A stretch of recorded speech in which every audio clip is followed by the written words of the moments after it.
Put Xaden on a boat, maybe I'll like him better. Put Xaden on a boat and grow his hair out. You know, maybe that's what I needed. Welcome to my first ever reading wrap up on YouTube, which means we can go completely unhinged, we can dive in deep, we can go in depth, I can tell you what I loved, what I hated, and you can get the full overflowing cup of tea that you always want from my other videos. We are going to dive into the August reads.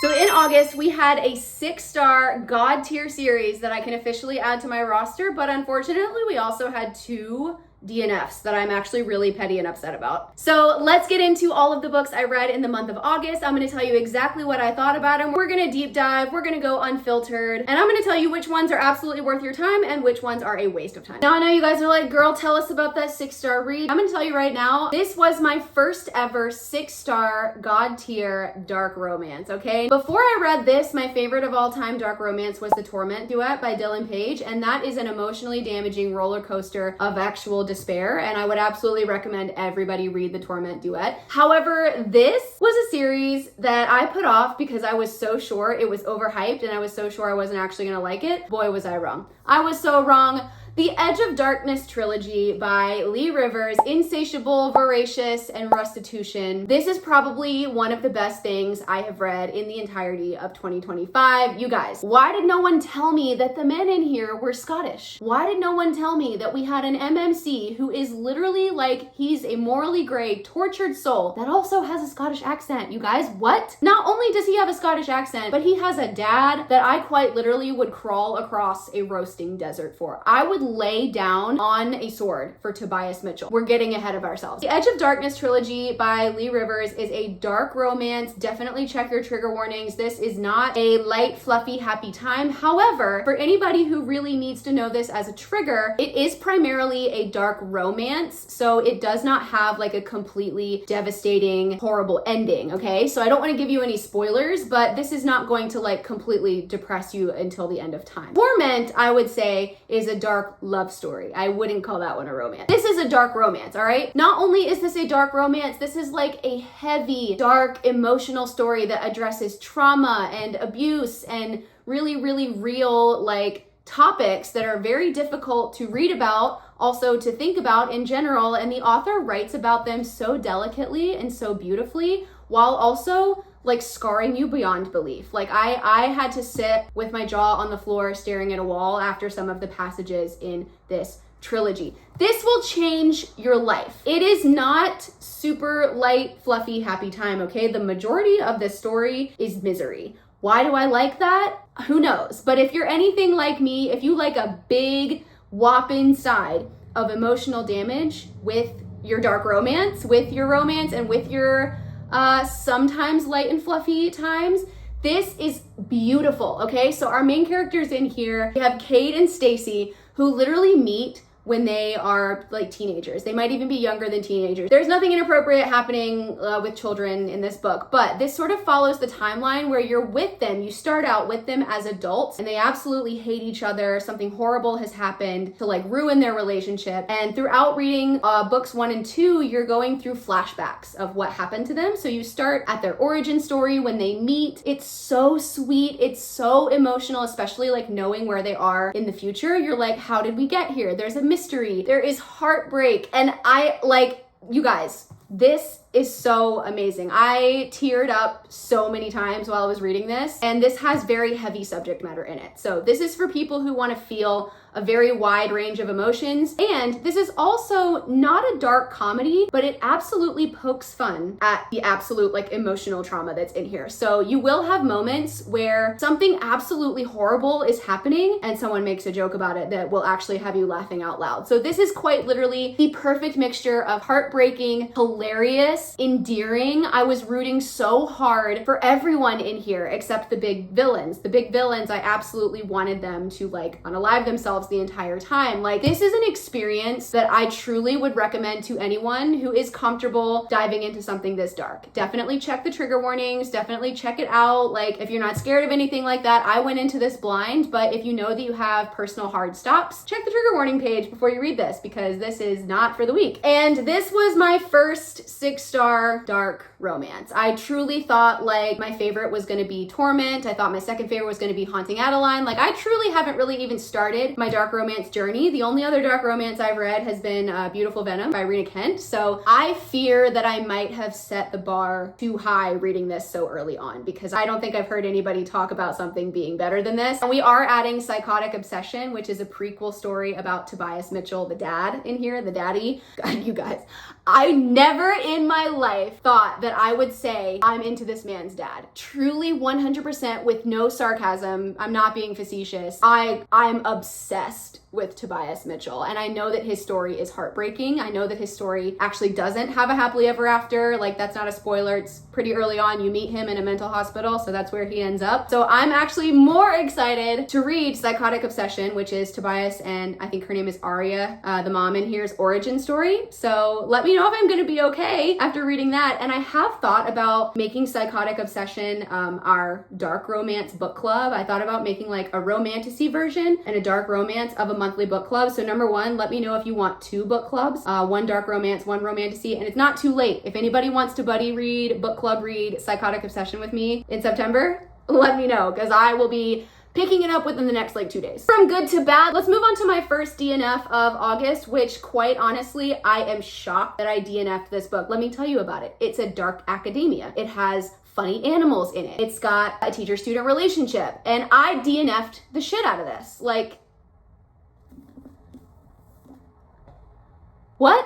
I DNF'd Neverthorn. I'm upset. I'm upset. I can't believe that this was a DNF. And I made it really far. I think I made it like 70%, maybe 65%, because I really wanted to give it a chance. You guys, I don't know what it was about this. I tried to read a little bit of it with my eyeballs, and then I also tried a little bit of the audiobook. And to be honest, if we're talking about the audiobook, the narrator for the female main character quite literally sounded like she was in her 50s, and there is nothing wrong with that. If you're a voice actor, like, you can be any age if you're a voice actor. However, the person in this story is not in her 50s, and I was literally seeing her in my head the whole time as someone in her 50s, and that was really throwing me off. So then I tried to go back and eyeball read it, and the story wasn't vibing with me. There is a sarcastic, cute little raccoon in here. This is kind of a fun, comedic vibes read, and I know, like, I love things like Zodiac Academy. I love Ruthless Boys. I like a comedic vibes read. However, this didn't have enough depth and story and plot and character connection to go with the comedic writing. So like, it didn't really hit for me. I need comedy alongside of really real, like, characters that make you feel something and certain plot points that make you feel something, some sort of emotional impact to sort of go along with and balance out the lighthearted dark humor. And this to me just sort of felt like all lighthearted, not the kind of surface level humor. I wasn't super interested in the mystery. I personally am very sad that I DNF this. I don't have anything mean to say about it. Like, I think it could be a fun vibe. I think if you like dark academia, you want to try it out. I still think you should try it out, but truly, as much as I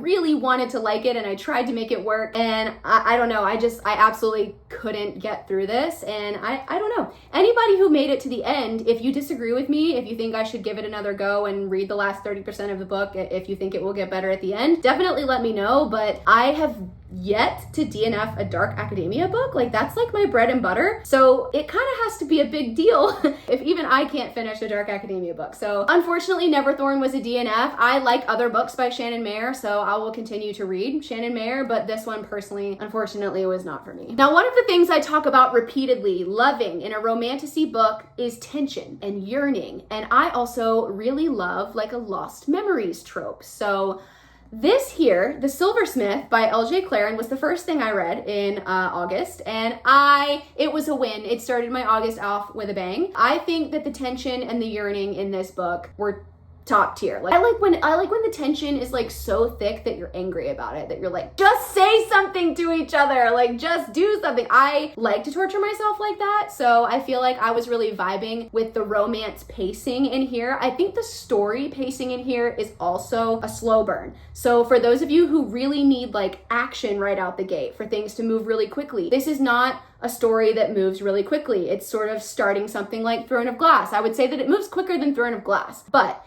you have to get yourself invested in this and finish the book. Am I saying that it's boring? Absolutely not. I'm just saying it's kind of more similar to something like Shield of Sparrows, where the story is good, the world building is good, it is a good time, but it is not going to be like trials and action and plot twists like right out the gate. This one's gonna set you up a world, get you attached to people, introduce you to how things work, and then it's gonna blow up on you at the end. Like the end is going to absolutely have you like, what is happening? I have whiplash. And I personally love Lost Memories, and our FMC in here cannot remember anything. I'm not sure, I don't remember how old she is, but she has lost like her entire life's worth of memories and she doesn't remember anything. So I love when people uncover things emotionally by remembering them themselves. I don't know what it is about me, but I just feel like that hits harder when you like remember how you felt and you're like, I haven't been able to feel that this whole time because I didn't remember, and then you remember and it like changes either your relationship or the circumstances. Man. Also, the MMC in here is giving Wilder Hawthorne. He's giving grumpy. I wouldn't say it's a grumpy sunshine, but it's like a grumpy partly cloudy, if that makes sense. Because our FMC is not really a ray of sunshine either. But this man in here, number one, he has a man bun. So that's a win for me. This guy was giving Wilder Hawthorne like to a T. Wilder Hawthorne, Luther Corbois from Spark of the Everflame, and someone else. He was reminding me of someone else as well. Oh, like Con Vagor from When the Moon Hatched. Like this man gives solid brick wall man bun man who will destroy you for his woman. Okay, don't mess with this man. This had immaculate tension, immaculate yearning. Like the end of the book absolutely set me up for being feral for book 2. So LJ, girl, give us book 2. This was also the book that we read in our August book club. So if you were in the book club, let me know what you thought. Did you like it? This is your chance. We have a book club on Fable and on Discord. So if you want to read our September book, I'll tell you at the end of this video what it was. Join. But this I think was an excellent book club choice. All right, let's talk about, unfortunately, my second DNF of August, which was Dear Reader by Tate James. Listen, is it me? Did anybody else have an issue with this book? So this is sort of modern, not fantasy, dark academia. So it takes place at a college with a secret society and a huge mystery. Now it's kind of like a thriller academia, I guess. And I was very excited about it because I chose to listen to this on audiobook, and the audiobook is like full cast dual narration. So it's like watching a movie or like a TV show where every single actor has a different voice. There's 4 guys in here. I believe this is a reverse harem eventually when stuff happens, when it gets spicy. I didn't even get to like that area of the book. Each guy has a completely different voice, and I loved that. It was very immersive. The audiobook, like 10 out of 10. If you like an audiobook, this was quite literally basically a graphic audio without the sound effects. It was amazing. Full cast. That's why I was so excited about it. But the story, guys, the story put me to sleep. I've heard that like the plot twist at the end of Dear Reader is jaw-dropping, and I just found it to be one of those instances where nothing until potentially you get to the end is interesting or jaw-dropping or shocking until you get to the end. So basically I felt like I was having to read this book just for the last however many pages where the plot twist is revealed, and that started to make me angry. I started to get mad. I started to feel used because I need a book to have at least decent parts throughout until we get to the jaw-dropping end. Like I just felt like I was reading this book simply so that I could figure out what the plot twist was, and it is bothering me that I don't know what the plot twist is, right? I have no idea. I still have the Audible downloaded, so I might go back and re-listen to it, but I don't care. Like, I don't care about the main character. I kind of don't really care about or like any of the guys. I mean, they're hot. One of them has a hot British accent. Like, they seem nice, but it's just like surface level kind of insta love. They're all just immediately obsessed with her. Like, in what world are you this beautiful girl going to college and suddenly you have 4 guys obsessed with you? And they all are somehow, I assume they're going to be eventually okay sharing you. Like, you gotta make a reverse harem believable. I just was like, I don't want her to be with any of these guys. I don't like any of these guys. The plot twist just wasn't worth it. I'm also very sad. This is one of the ones that made me angry. I got really mad about this one. I was like, I can't believe I wasted time on this book. But people rave about it. People say it's so good. They say they were so shocked. It was crazy. And I want to experience the crazy shocked plot twist, but I was tempted literally to flip to the end and figure out what it was. But obviously if I do that, the plot twist isn't going to mean much if I don't have all of the little secrets leading up to it. I had a terrible time. I had a terrible time with Dear Reader. Again, Someone let me know if I've made a user error and I simply didn't let it cook long enough. But I didn't get very far into this one. I think I got about 30% in and I was like, I can't. I felt like I had, oh God, it felt like the longest audiobook in the world and it wasn't even that long. And I had it on 2 times speed. I don't know. This one I'm upset about. It has been a minute since I have read a book that reminds me so heavily of Throne of Glass.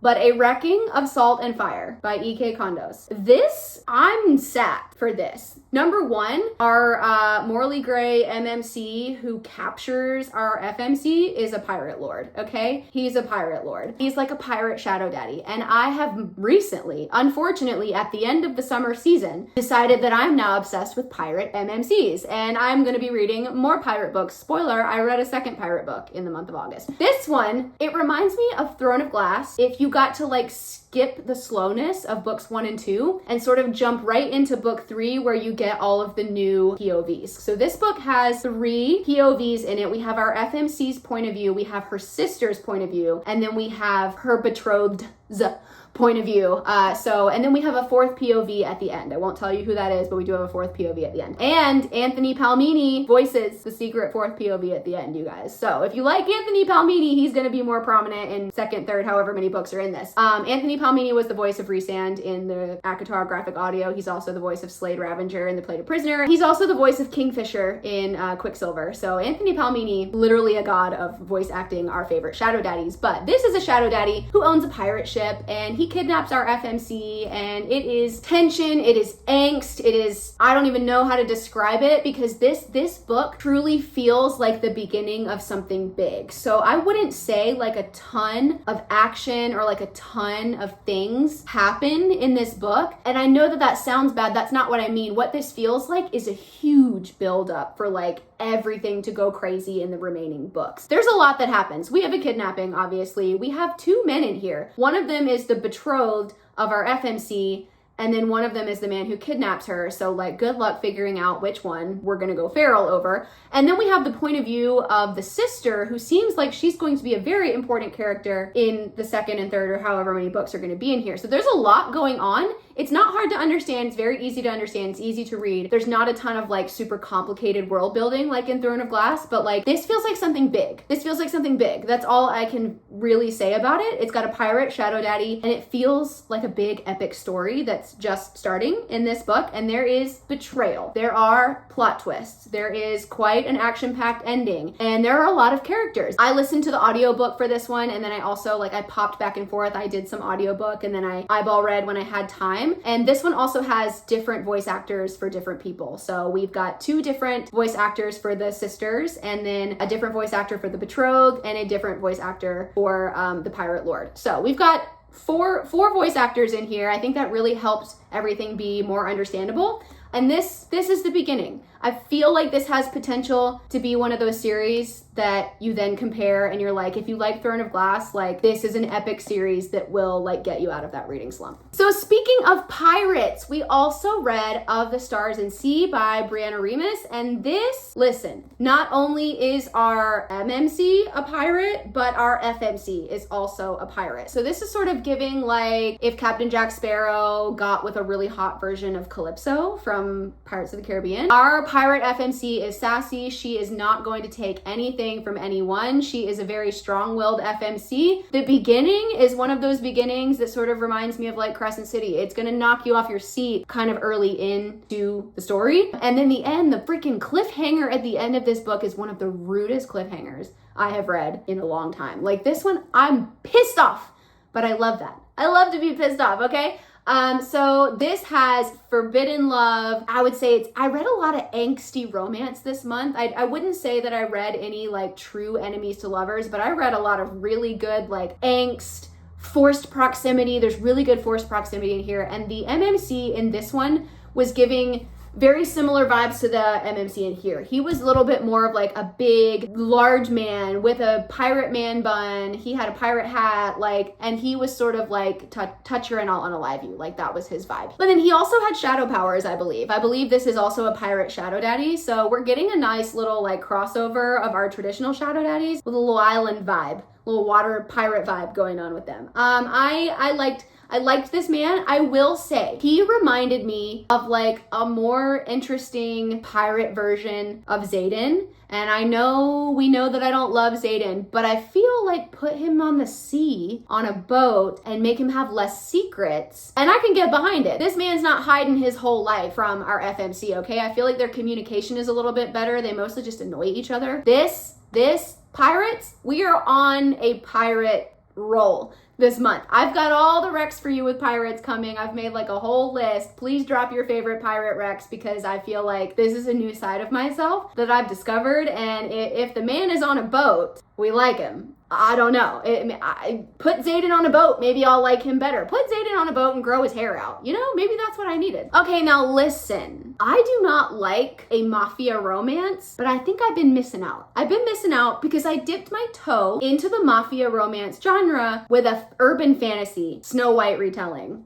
Mafia romance. One Dark Kiss also shocked me. I was like, there is no way I'm going to like this. This was funny. This is urban fantasy. It takes place in the real world. It's not the same kind of urban fantasy as Crescent City. This is sort of like the modern world, sort of futuristic, and there's a magic system that's built on like a crystal in here. So it's a very easy to understand magic system. It's not complicated. It takes place in a familiar place, which is like our world, our real towns, real cities that we know. The MMC in here, the best way I can describe this guy is Rio or Christopher from Good Girls. The guy that goes, "Get in the car, Elizabeth."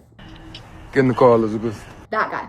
That's what this man says to me, and I love that man. Maybe I just needed to imagine the mafia guy to look like that guy. I know that guy's like Cartel, it's different, but I just feel like he gave me those vibes, and when I imagined this man looking and talking like that did it for me, okay? This is also a fairy tale retelling, so this was just more like taking something I was uncomfortable or unfamiliar with, like mafia, and putting it in something I do like, which is urban fantasy, romance, and a Snow White fairy tale retelling. There's also I guess they're her roommates. There are 7 guys that our FMC lives with. It's not a spicy thing with them, okay? They're just guys. They're like the 7 dwarves. They're funny. Like, it also has that funny sort of side character element as well. This is dark, got dark subject matter. It also has really funny, like, humorous moments in it. So I feel like this made me grow as a person. This made me grow as a person. I will check out additional mafia romances now. I'm not as scared of them. I did DNF the Predator, but I'm gonna tell you, listen, this makes no sense. Let me let you into my brain. I DNF'd the Predator because the MMC had a buzz cut. Rio/Christopher from Good Girls has a buzz cut, but that man makes it work. That is the only man I will accept a buzz cut for, and the MMC and the Predator was just not giving that guy's vibes. He was giving like different buzz cut vibes. Listen, I don't know. But if a man ever has a buzz cut in a book again, I'm just gonna have to pull up my like Rio footage. If you guys don't know who Rio or Christopher from Good Girls is, you're missing out on like a top tier television book boyfriend. Like, go watch Good Girls, it's hilarious. But this Snow White retelling, urban fantasy, mafia romance. It's not super heavy on the mafia, to be honest. Like, doesn't rub it in your face. But book boyfriend in here delivered. I don't know what I would have done without this guy, but this one is a yes because of him. We got back to our vampire roots this month. We read A Bargain So Bloody by Vasilisa Drake. This one, so good, you guys, so good. This is also the beginning of what feels like an epic adventure. This has found family vibes, a vampire that's got silver hair, and he breaks her out of a prison. Like, this was just a good time. This was a good time. There's a lot going on in here. There are side characters that I'm already absolutely obsessed with, but we have a trainer-trainee vibe in here. So we have like a vampire who helps break this prisoner out of prison. So she comes from like a very like tortured background. They go on an epic adventure together. He sort of takes her to his world, his like vampire world. I don't know if it's another country, if it's another world, but she sort of like goes into this place that she's always seen as a terrible, bad, like enemy territory place, and then, you know, sort of kind of finds a family within that. It's got a lot of qualities of From Blood and Ash, and I really liked the first 2 books of From Blood and Ash, so this is sort of giving me like early days From Blood and Ash, if that's your vibe. And if you like vampires, if you're a Twihard, it is spooky season. Vampire books are back, you guys. This is definitely a good time. This also ends on quite a rude cliffhanger, you guys. This is the more more I talk about it, the more it really does remind me of early days when I was enjoying From Blood and Ash. So if you liked From Blood and Ash, and even if, like me, you DNF'd it after the third book, this might be a really good one to pick up because it's giving me all the things that I like in From Blood and Ash, and we'll see where the rest of the series goes. Now, there's nothing me or you like better than a completed duology, especially one that you can finish in like 12 hours. This is one of the fastest reads ever. Now, I don't have the second book with me because I read it on the Kindle, but we have the Frost and Nectar series by C.N. Crawford. We all know I love C.N. Crawford. She wrote Avalon Tower, the completed Dark Academia Face by Academy series, and that was a banger. This was a banger. So this is a little bit more like the Bachelor style Games and Trials. So this one was high stakes. It was fun. It was fast paced. It's got spicy fairies in it. You like Fae, Games and Trials. Like literally, this was such an easy yes for me. This was so good. And I read book 1 in like a day, and then I read book 2 in like a day. These are the, like, wait, let me tell you how many pages. 320 pages, and the book is like small. So it's not 300 look. It's not 320 pages with a large book. It's 320 pages also with a tiny little book. This is a quick read, but it doesn't feel like surface level and stupid. Like it feels like you read an amazing, like great story. Excellent vibe. Total, like pure, fun, romantic vibes read. Like this is so enjoyable. It's hard to talk about because it's not like an epic, huge series. It's really quick, but it's super fun. And like I don't know if I can recommend 2 books as like a palate cleanser in between like a big fantasy series. So if like you read a big fantasy series and you want like a super quick palate cleanser, 2 books that kind of feels like one book and you don't want to go outside the fantasy realm, this is like a fantasy romantasy palate cleanser, if you will, I guess. Like it's not super serious. You don't have to get crazy emotionally invested into it, but like the fun time that it is. This was really good. I feel like this was one of the easiest, quickest, most, like I couldn't put it down, unput downable things that I read in the month of August. A little bit of a bonus content that I never get to talk about on my reels or on TikToks or whatever, but I have time to talk to you about this. We're going to talk about the September book club, okay? The voting is still open. We are either going to read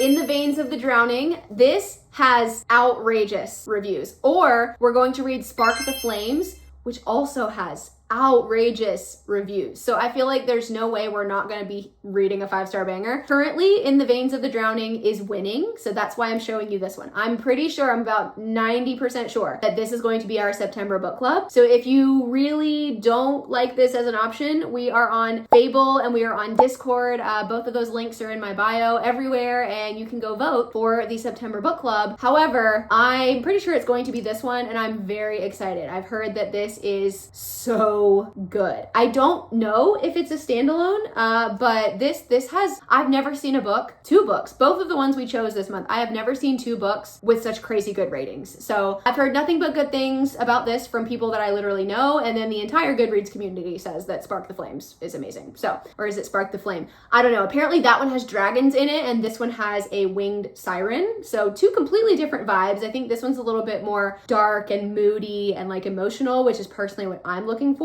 And then I've heard that Spark the Flames is very fast paced, very high energy, will like suck you in, similar to something like Fourth Wing. So I feel like we really can't go wrong, but I'm gonna assume that it's this one. I can't wait to read it. This is the first book on my spooky season TBR. I feel like it's giving the dark and dim, dark sea spooky vibes. I don't know, but I feel like it's appropriate. So I can't wait to read this. Definitely let me know if you want to join the book club, if you have any questions about the book club. I'm happy to answer them here, but it's very simple. It's all virtual. It's all free. You don't have to commit to anything, and we have designated spoiler-free chapter rooms, so everything is at your own pace. So that was my August reading wrap-up. I'm very excited to let you know that we have a new God tier completed trilogy with the Edge of Darkness series. I'm very sad about my DNFs. Let me know what your favorite thing that you read in August was, and just so that I'm not alone in my haterade, let me know what the least favorite thing that you read in August was. I want to know the tea as well, and let me know where to take off my TBR. So I hope you enjoyed the first ever full-length, full tea August reading wrap-up. Let me know if you like reading wrap-ups, and I will continue to do them in September through the rest of my life or whatever. So I'll see you next time, and I will be back next week with a spooky season TBR, so come back.